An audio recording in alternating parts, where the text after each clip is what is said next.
Hey everybody, welcome back to Tara's Books and Beyond and day 36 of VEDUS. And I know I've said this a few times before, but I can't believe how close we are to the end of this. Whew.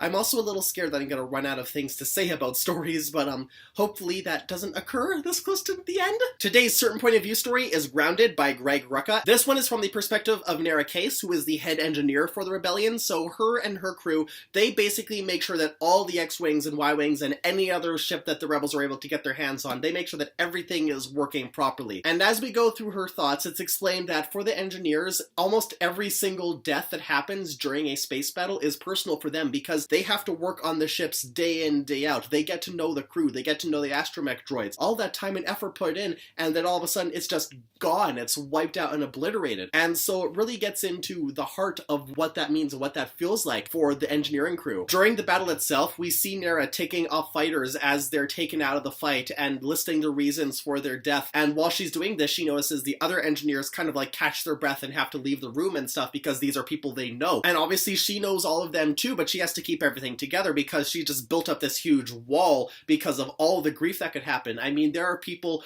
who she's lost in the past week, there are people that she's lost in the past few days because of the Empire. And with any character who's walling off their emotions, that wall breaks as soon as it gets the chance, and that chance comes once the Death Star is destroyed because everyone else on Yavin is cheering and celebrating because they get to actually survive, and Nara like almost goes to join them, and then of course she just breaks, and all of the grief from the past however many weeks of rebellion that's just been loss and casualty after loss and casualty, it all just hits her, and that's where the story ends. And of course that's the perfect spot to end the story because anyone who's dealt with grief knows, like, you don't need to go into detail about how grief works, you just know that it's happening to the character and you're like, yes, I can relate. So even though it has such a bittersweet ending, it's an ending that you know is coming, and so it's very emotionally satisfying and makes for a very good story. I also read The Doth Awaken Act 3, and I know with the plays I quite often comment how they're sticking very close to the movies, but I really want to highlight how close to the movies this one is, because the dialogue,